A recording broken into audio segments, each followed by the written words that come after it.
Bienvenidos a Pilares Podcast, el podcast de la Universidad Antropológica de Guadalajara. Yo soy Ángel González y en este episodio tenemos el tan esperado regreso de Derian Ontiveros. Hola a todos. Bienvenido, Derian.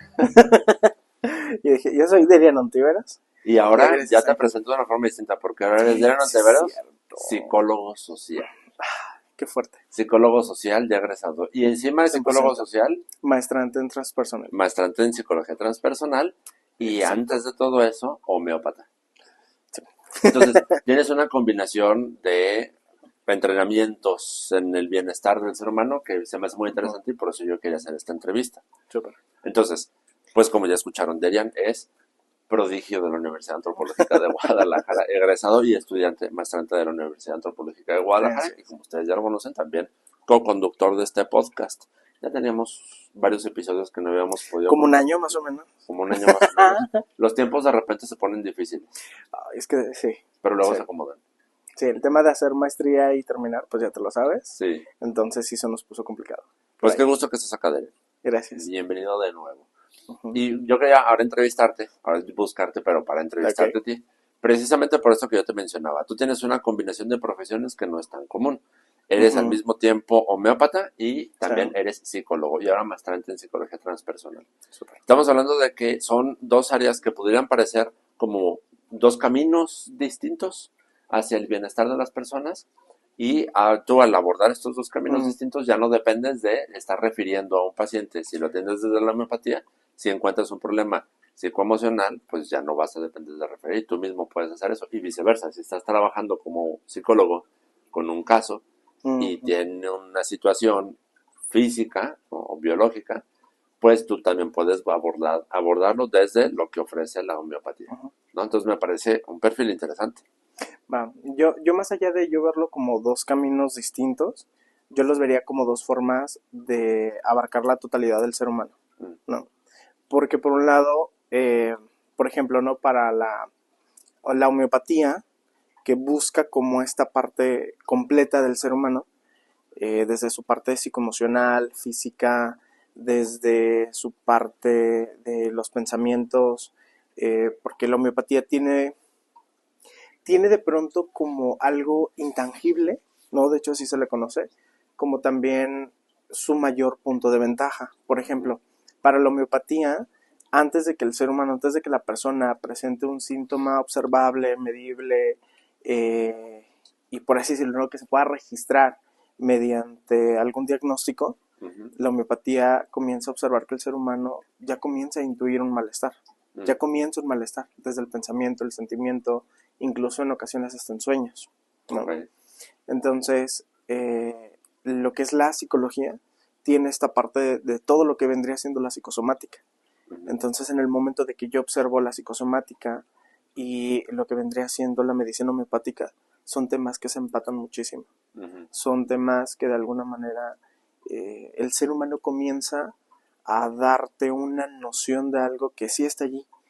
Entonces, para mí, la combinación de estas dos sí se vuelve como una herramienta muy poderosa para los pacientes.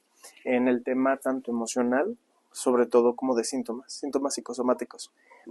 Algo muy curioso que te comentaba hace rato, ¿no? Por ejemplo, la homeopatía lo ve desde este rasgo psicosomático y para la psicología profunda, para la psicología junguiana, lo toma como todo síntoma es un símbolo y es una expresión de algo inconsciente. Entonces, como se puede estar comenzando a observar y a trabajar con la enfermedad. Ok. Platícame un poquito de eso. Todo síntoma, desde la psicología junguiana. Ajá. Desde la psicología junguiana, todo síntoma es un símbolo. Sí. Suena muy cautivante, muy interesante, pero hay que escarbarle para entender a qué se está refiriendo. ¿Cómo que un símbolo? ¿Qué tipo de símbolo estamos hablando? Por ejemplo, aquí es lo representativo y lo que el síntoma viene a cubrir en la persona. Es decir, ante todo evento, la mente, sobre todo cuando, por ejemplo, ¿no? Sucede un impacto, sucede un evento traumático y la persona no tiene la capacidad de expresar, sobrellevar y sobre todo compartir lo que es el suceso, el síntoma. A lo mejor no lo comprende. El síntoma y el cuerpo es como este puente para expresarse este malestar. Entonces el cuerpo ya está transformando este malestar en un símbolo. Okay. Es un acto simbólico.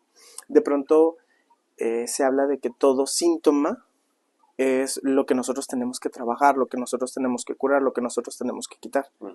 Pero justamente allí, tanto para la homeopatía como para la psicología, en especial la psicología profunda y transpersonal, se habla de cómo este síntoma es lo único que el sujeto tiene para sostenerse en ese marco de realidad. Que el propio impacto, el trauma, el evento traumático, le quitó como este sostén. Entonces el símbolo es lo que lo hace navegar para no perderse. Okay. O sea, como por ejemplo, estoy pensando, dime si por ahí van los tiros o si no. Por ejemplo, yo estoy pensando en estas ideas que se han hecho, como que son muy populares, ¿no? Existen mucho como en el discurso colectivo de todo el mundo, ¿no? Sí. Que estas ideas, por ejemplo, de si de repente siento un malestar en la garganta y luego así la vecina o el conocido compañero de trabajo te dice, es que algo te estás ¿Qué no callando, estás ¿no? expresando? Que no estás diciendo exactamente. Ajá, que te callaste. Exactamente. O de repente así de que, ay, se me calambran mucho las piernas y, Ajá. ¿a dónde estás yendo que te está haciendo mal? ¿A qué lugares vas y no quieres? Sí. O sea, como tratar de encontrarle como no solo un trasfondo nada más biológico a lo que te está pasando, sino como tú, en lo que haces en tu vida, estás propiciando ese que te fenómeno suceda, que ¿no? te sucede y luego ya, habrá quien diga que es una forma que el cuerpo te habla y te dice lo que estás sintiendo, que algo está pasando. ¿Sí va por ahí entonces cuando hablamos del símbolo? No, no va por ahí. Okay. Es más profundo que eso. Ajá. O sea, este cotorreo nuevo que se tiene de que incluso si se te poncha la llanta del carro es por X situación. Sí, esto es más de un tema que tiene que ver con la biodescodificación, que es muy bueno en ciertos puntos, es una puerta de entrada, pero la psicosomática y el símbolo tiene que ver más con la persona. O sea, para la psicología profunda no hay un diccionario específico que signifique todo para todo lo mismo. Es decir, cierto símbolo va a significar algo en específico para ti. El que tú te enfermes todo el tiempo del estómago no significa que todo el tiempo no estás digiriendo cosas. ¿Sabes? O sea, es la puerta de entrada. Pero también se habla de que es, por ejemplo, tu parte más débil. O sea, a nivel corporal, de todos tus órganos, es lo más débil. Y es lo que se tiene que trabajar.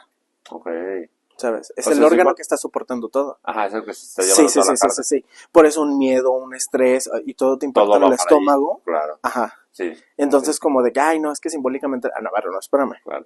No, o sea, tantos impactos de diferente índole impactando en el mismo, no. Y eso es una persona que su sistema más débil puede ser el estómago, ¿no? Pues cualquier cosa la somatiza de esa forma. Pero, por ejemplo, otra persona que el típico, la niña de las 1000 alergias, ¿no? Pues su piel es el que está somatizando todo lo que le está pasando. Ya le dio el sol, sarpullido. Ya le picó un zancudo, sarpullido. Ya se preocupó, sarpullido. Entonces, es como identificar qué sistema de tu cuerpo se está llevando toda la chamba, ¿no? Exactamente, tanto en homeopatía como ya en esta parte de la psicosomática que sostiene, ¿no? la psicología profunda, habla de dónde está la incapacidad del individuo para que se haga todo un proceso, porque todo cae en el estómago, porque no se hace, por así decirlo, una digestión completa, porque todo se detiene en la piel, porque no se va a otra parte donde sí se pueda trabajar, donde sí se pueda abordar esto, ¿no? Entonces, tanto la homeopatía como la psicología, lo que sí están sosteniendo en este diálogo, ¿no? Cuando se mezclan sobre todo ambas terapéuticas, sí te habla de la historia en la que el paciente, y ojo, es que la psicopatología en ambas ramas se parecen muchísimo. Nunca se habla de un paciente que te llega con una etiqueta. El paciente no llega con nosotros, o sea, no compartimos la visión, la visión de que el paciente llega con un algo que tiene, sino un algo que en este momento tiene que ser así. No hablamos de un detenerse en la persona, sino de una discontinuidad del ser. O sea, hay algo que ya no está fluyendo, que en algún momento dejó de fluir, ¿sabes? Entonces, ambas herramientas lo que hacen es, yo comienzo a observar a una persona que en algún momento perdió su capacidad para hacer todo un proceso completo, sea digestivo, sea emocional, sea mental, sea respiratorio, y hay mucho soporte tanto emocional y psicológico, que está sucediendo alrededor de él. Entonces es lo que nosotros vamos a trabajar, es donde nosotros lo vamos a abordar. Por ejemplo, también no todo se vuelve psicosomático realmente en la persona, también está lo somatopsíquico, es decir, la versión contraria, sí, claro. Ajá. Sí, porque psicosomático es... De la psique al cuerpo. Ajá, de la psique, Ajá. como para decirlo coloquialmente, ¿no? De lo que yo pienso, de lo que pasa en mi cabeza, Ajá, el cuerpo paga la factura. Mentalmente lo que mi mente no pudo sostener, no pudo soportar en mi realidad, en mi vida, el cuerpo lo está expresando. Estómago, pies, piel, lo que 100%. el que le toque. Ajá. También está lo que le sucede al cuerpo, exactamente, ajá, lo que le sucede al cuerpo, y la mente te lo está diciendo, te lo está avisando. Entonces, a ver, un ejemplo. ¿Sabes? Aquí es donde ya viene esta parte que la ciencia descubre, ¿no? O que sí se puede comprobar, sobre todo en esta parte, que hay un tema hormonal. Y por ese tema hormonal ya estamos viendo desesperación, ansiedad, no sé, un paciente con TLP. Claro, porque las hormonas son muy alteradoras de nuestro estado de ánimo, de lo que estamos pensando, de cómo lo estamos pensando, de nuestra energía o ganas para afrontar las situaciones. Exactamente. Si yo me quedo con el puro diagnóstico TLP, pierdo de vista cómo es la alimentación de esta persona, que le está afectando sus hormonas. Sí. Y a lo mejor el diagnóstico no es TLP, aunque lo esté presentando, pero tengo un cuadro donde la persona está alimentándose de una forma desfavorable para su organismo, para su cuerpo. Sí. ¿Sabes? Fíjate que hablando yo en un congreso de psicología no hace mucho tiempo, hablaba con varios psicólogos de mucha carrera, de mucho tiempo, y dicen, es increíble la cantidad de cosas que surgen cuando refieres a un paciente no con un psiquiatra, sino con un endocrinólogo. Es hermoso. Ajá, sí. Porque entonces te das cuenta y dices, es que no todo es antidepresivos y ansiolíticos. Muchas cosas son hormonales. En la situación están las hormonas. El sueño es una cosa que de verdad, y vaya que nosotros nos estamos desvelando, no importa, pero justamente el sueño es un regulador de nuestro sistema nervioso, como no tienes una idea. Sí. Entonces, llegar a la idea de que la psicología transpersonal es esto, o sea, sí lo es, sí son velas, sí son chakras y plantas, incienso y todo, ¿no? Y sí lo es. Pero también es reconocer que hay un sostén biológico transcurriendo en el ser humano. Y transcurre en la dinámica mental, en la dinámica corporal, sobre todo en el tema de neurociencia, sobre todo se habla mucho, ¿no? Sí. Entonces, como el sistema nervioso sí está viviendo impactos. Por ejemplo, hay neurocientíficos, sobre todo como del corte de Nazaret Castellanos, Antonio Damasio, que están haciendo estudios de cómo el entorno está impactando en el cuerpo. El cuerpo ya percibe desde antes de que la conciencia tenga la capacidad de reconocer que hay un peligro, pero tu cuerpo ya lo está expresando. Si tu mente no sostiene esta capacidad, si tu mente no está colocando esta capacidad muy a tiempo, el cuerpo comienza a tener esta discontinuidad en su flujo del ser y es cuando comienza a enfermar. Como por ejemplo la ansiedad. ¿Entra en ese mecanismo? Sí, porque es una amenaza de peligro. Sí, claro, la ansiedad es la respuesta física a una situación de riesgo. Es correcto. Sea una situación de riesgo objetiva o subjetivamente válida, eso no lo determina el cuerpo. Y algo que es muy interesante es como, justamente ahorita, ¿no? Que estamos como en esta parte de aguas de que ya murió el DCM5, ¿no? O sea, ya, por eso lo estamos velando aquí. Exacto. ¿No esto es un velorio para el DCM5. Y entre si surge el nuevo DCM6 o la nueva versión, creo que ahora va a ser manual científico y diagnóstico de los trastornos y no saben qué ponerle, ¿no? Entonces, como justamente se está apelando otra vez en el Inter a esta psicopatología fenomenológica, que tiene que ver sobre todo como la mirada que ofrecía Jaspers en el 1900, ¿no? Como incluso las terapias de tercera generación comienzan a observar y a devolver la mirada al contexto que ya se tenía, sí. ¿no? Entonces ahorita en pro, lo que está muy en boga de todos es las terapias contextuales, pero es que este diagnóstico ya existía, ¿no? Con Jaspers. Carl Jaspers lo que sostenía era cómo el propio contexto, el ser humano, estaba haciendo como una respuesta al contexto. Este estrés es una respuesta que se quedó fijada en el ser. Perdió su capacidad de hacer todo el proceso completo, la asimilación, y entonces está respondiendo todo el tiempo de esta manera, de esta forma. De esta manera no nada más tenemos a un paciente que tiene una sola forma de ser, sino que perdió la capacidad de ser el resto de posibilidades que también tiene. Okay. Entonces, Ujú, como homeópata y como psicólogo, ujú. la frontera entonces de repente es medio difusa, ¿no? No es Mm, tan clara. O sea, porque me imagino que en tu consultorio pues te pasa mucho que el tratamiento empieza por un lado y sí, empieza a integrar el otro, ¿no? sí. Porque, por ejemplo, un tratamiento homeopático, digamos, promedio, Ujú, estándar. ¿En tiempo, cuánto tiempo debería requerir un tratamiento homeopático para mm. buscar una mejoría, un resultado? Dependiendo. Por ejemplo, se habla sobre todo en homeopatía de que las personas que sostienen como mucha medicación alopática, sus Ujú, cuerpos responden con muchísimo menos rapidez. ujú. No se tiene que desintoxicar el organismo, se tiene que readaptar todo el organismo Sí, completamente, pero también algo que sí se ve muy sorprendente es que el cuerpo siempre está respondiendo de una u otra manera. sí. Hay efecto.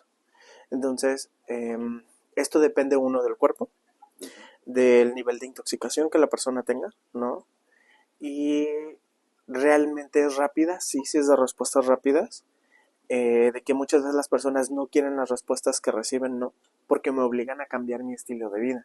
sí. Y eso es algo que se tiene malentendido con la homeopatía, que queremos el resultado medible de la misma manera que la alopatía. Ujú, Cuando la homeopatía lo único que te está dando la oportunidad es, uno, sí de que tu cuerpo agrave, ¿no? Si se habla de la agravación homeopática, si se habla de que la homeopatía te invita a mirar de cerca qué es lo que te está enfermando ujú. para que tú lo puedas quitar.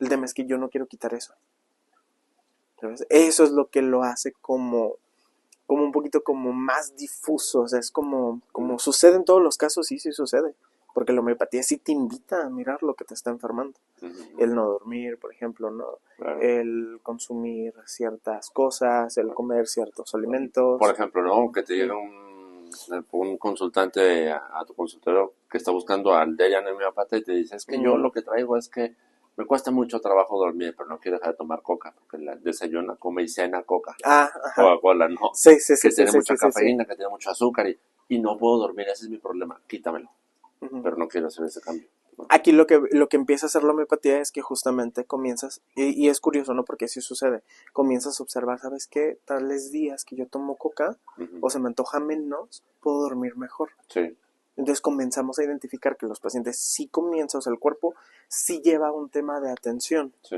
pero luego te das cuenta que este paciente también trae un tema del por qué está arraigado al refresco, a sí, la coca, ándale. ¿no? Y Y ahí quizás es cuando desde, ya entra el tema de la psicología, ajá, sí. Porque ¿sabes? quizás desde la alopatía, pues a lo mejor un Ujú. médico le hubiera dicho, ay, te van unas pastillas para dormir. Y ahí tienes la Sí. pastilla luchando contra la cafeína de la Coca-Cola todos los días, a ver quién Sí. gana, No, y ¿no? es que Pero justamente, la causa de la situación no está cambiando. exactamente, ¿no? Aquí es donde ya comienza como toda esta ola de psicoterapias, ¿no? Que incluso se ven dentro de la propia maestría en psicología transpersonal, ¿no? La famosa terapia de aceptación y compromiso, Sí, ¿no? Cuando tú ya aceptas esto, ¿no? Cuando tú ya reconoces esto, ujú, ¿cuál es el compromiso que a ti te conviene? sí, Entonces el lenguaje ya comienza a cambiar. sí, Ya no es un lenguaje directivo de, te voy a quitar la coca. ujú. No es, creo que te conviene entonces calar a ver qué sucede cuando no consumes refresco, Y luego cuando no consumes exacto. esto. Y luego las conclusiones empiezan a surgir del consultante, De de él, sus de su propia pruebas. experiencia. Por ¿Qué es eso lo que dice por eso, Kraepelin? ajá, Jaspers, de lo fenomenológico. ajá, Lo que está haciendo en este momento. A ver, no eres, sí. ¿sabes? Está Ujú. haciendo. Por eso luego esa terapia ha mostrado muchísima evidencia de que funciona mucho para TLP, la terapia de Mm, aceptación y compromiso. sí, sí, sí, sí, sí, Y sí. para situaciones similares a las de Sí. TLP. Y más porque comienzas a ver que es algo comportamental. Ujú, ¿Sabes? Pero ya entre más escarbas comienzas a observar que sí hay temas más fenomenológicos, sí hay temas que incluso comienzas a observar, sobre todo en pacientes, lo que va a llegar mucho y lo que constantemente siempre llega mucho es este tema de suicidio pasivo, ¿no? Pacientes que están muy arraigados a ciertos alimentos, a ciertos medicamentos, mm, que en realidad saben que no les conviene, pero inconscientemente están trabajando o lo que se tiene que trabajar con ellos es un suicidio pasivo. Se ok, le conoce así porque sabes que tu vida de todas maneras se está se está cortando cortando, y no claro. estás haciendo el cambio. Y es Ah, porque hay un duelo no trabajado a no aceptar la enfermedad, el diagnóstico que tú ya tienes. ok. ¿Sabes? Me rehúso a. Ok. Me imagino que hay muchas formas de suicidio pasivo que pues les podamos encontrar en nuestro día a día, Sí, ¿no? 100%. Por ejemplo, si sé que en mi familia hay situación de diabetes Y no te cuidas. y yo Y lo tomo mucho consumes. refresco, o exacto. Y consumes, por ejemplo, el tema de azúcar. Sí. Claro, es incluso... Y ya comienzas a ver cómo eres esta parte que se quiere salir del sistema. Ujú, O que incluso quieres hacer lo mismo para que viéndolo en ti ujú. le duela a los otros lo que hacen en ellos. ¿Sabes? Ahí es cuando Sí. comienza el acto simbólico, por Ajá. el síntoma. Por eso todo síntoma Mm. también es un acto simbólico, es un símbolo Ah, que eso te está refieres entonces con el expresando algo. símbolo. Ok. Exactamente, no todo el tiempo va a ser como de, ay, es que tienes diabetes porque te hizo falta azúcar y el amor Ajá. de mamá. Y, a ver, Ajá. espérame. O sea, es la puerta de entrada. Ajá. A ti en especial, en este contexto, en esta familia, en lo que te está sucediendo, en tu historia Ujú. y en tu forma de hacer las cosas, ¿qué está significando para ti y ahorita? Porque no va a ser siempre. Sí. Y eso que Ujú. hablas de cómo en el sistema se utiliza como una moneda de cambio para pasarte la factura y que ahora tú veas ¿Es en mí lo correcto? que yo todo este tiempo traté de hacerte ver en ti, pues entonces ya estamos también asomándonos al patio del vecino, ¿no? Con la psicología sistémica. Sí, claro, no. Y es que a final de cuentas, si te fijas, como la propia estructura, la propia dinámica en transpersonal no se ve como este tema de lo que es la terapia, sobre todo de constelaciones o terapia sistémica, sino se observa el ritmo en el que yo moviendo la estructura Ujú. tengo la oportunidad de que el sistema me vea y se vea a sí mismo reflejado. Mm. Entonces, yo terapeuta transpersonal, aunque comprenda esto, yo no trabajo con la familia, yo no trabajo con el sistema. Trabajo con el movimiento que a él le urge mover. Mm. ¿Por qué lo quieres mover tú? Ujú. ¿Por qué te estás autosacrificando tú? Ujú. ¿Sabes? O sea, es un tema, Mm. sí, es muy vasto. O sea, es muy vasto. Y sí, sí se trabaja todo esto también dentro de la propia homeopatía. Ok. Algo que no se sabe de la homeopatía, Ujú. o que muy poca gente conoce de la homeopatía, es que los medicamentos homeopáticos, dentro de la propia materia médica homeopática, hay una homeopatía que tiene incluso personalidades. Los medicamentos llegan a tener personalidades. Ok. Hay personalidades que llegan a tener celos. ¿No? Se trabaja el tema de los celos, pero hay que ver cómo son los celos. Son celos que los pueden expresar o que los viven en silencio. Y corresponde a un medicamento diferente. Ah, ok. ¿Sabes? De tal manera que cuando el paciente llega a la consulta con una depresión, con una ansiedad, si se hacen demasiadas preguntas, por ejemplo, de ¿la ansiedad te sucede de día o de noche? ¿Qué lo detona? Ujú. ¿Sabes? Entonces, es mucho lo que se tiene que escarbar. Sí. La homeopatía termina por ser, desde mi punto de vista, un gran soporte para la psicología y la psicología termina por ser un gran aporte y un soporte para la homeopatía. Entonces Ok. se conjuntan. Hoy por hoy, y tengo muchísimo tiempo, la práctica homeopática que yo elegí hacer no es tanto como una homeopatía clínica. No ¿Sabes? O eres un sea, quita como síntomas. normalmente, como tengo diarrea, a ver esto, o sea, sí, Ajá. sí, sí sucede, sí es buena, sí lo puedo hacer, Ajá. pero el 90% de los pacientes que yo atiendo y desde un principio me sucedió, y es que el niño está mal, tiene berrinche, el niño de pronto me desespero mucho y le pego. A ver, yo creo que el problema no es el niño, a ver, vamos viendo, ¿no? ¿Qué le sucede? Y esto me llevó justamente a ver, ¿qué estrategias requieres tú como mamá para no desesperarte? Y luego te das cuenta que esa desesperación era porque había un duelo retenido. Y entonces el problema no era dar un medicamento homeopático para la desesperación, para la ansiedad de la mamá, sino para el duelo no trabajado, para ese dolor que no se había expresado. Y la homeopatía sí ayuda mucho a esto, para Ok. los duelos enquistados. Ok. Ujú. Ok. Pues entonces estás creo que has encontrado un nicho o una forma de trabajar como que no es tan común, pero se enriquece mucho, ¿no?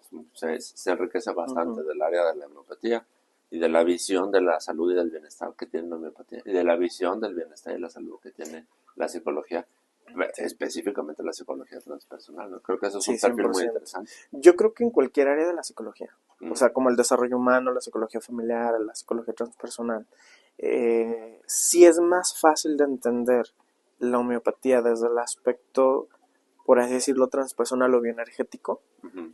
que, no sé, del familiar o del clínico o del conductual. Ujú. Porque en homeopatía tienen de pronto como temas muy similares, Ujú. ¿no? para la psicología transpersonal se habla del neuma, del espíritu, ¿no? De la psique, o sea, es algo que no se ve pero que está sucediendo en el entorno.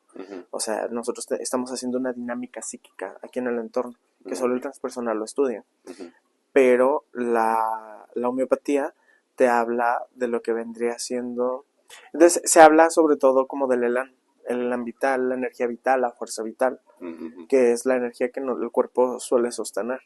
Y es a lo que trabaja la homeopatía. La homeopatía trabaja en sostener dónde se atora esa energía vital, la dinámica.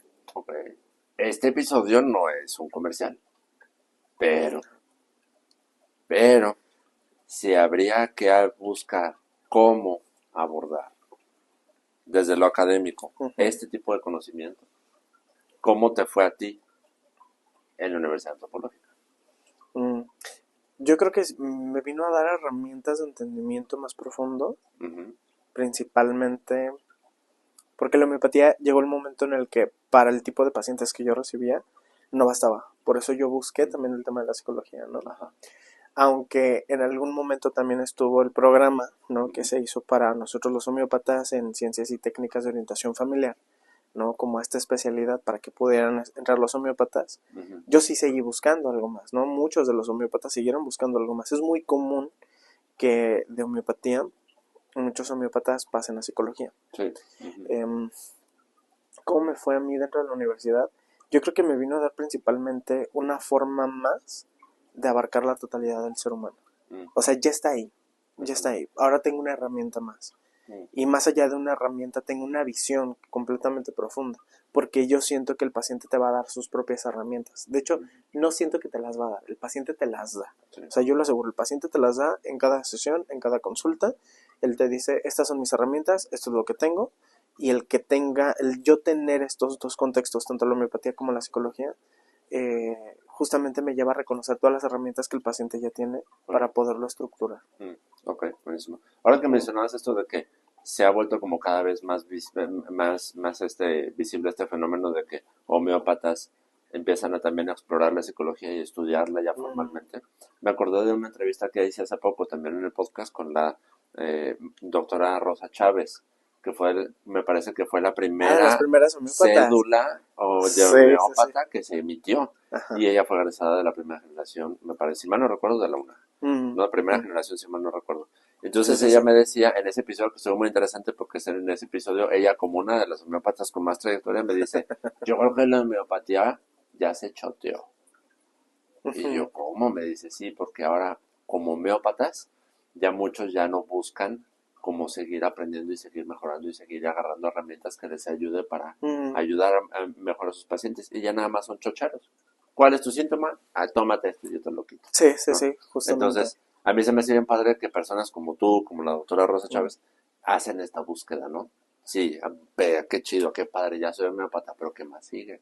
Que hace falta explorar, ¿no? Que hace falta ir a estudiar para complementar, para ir creciendo como profesionales. Yo sí creo que como tal no es que se chocheó, ¿no? Aunque sí es cierto, o sea, sí sucede, es muy común.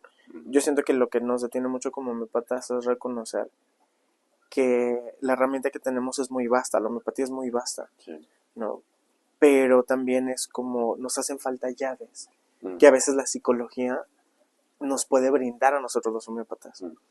Y yo creo que como la psicología es muy profunda, nunca dejas de estudiar, es muy vasta, ¿no? Y se reconoce mucho, nosotros lo sabemos, estudias un enfoque, con el tiempo luego te preparas en otro, con el tiempo luego dices, bueno, este no es mi enfoque, pero me gusta esta herramienta, porque reconoces que es útil para la clínica, para el paciente. Entonces el que el homeópata vea esto como algo muy grande, es decir, híjole, vengo de Chapala y me voy a meter al mar, ¿no? Y al mar profundo es como ay, mejor me quedo en el lago donde yo estoy, ¿no?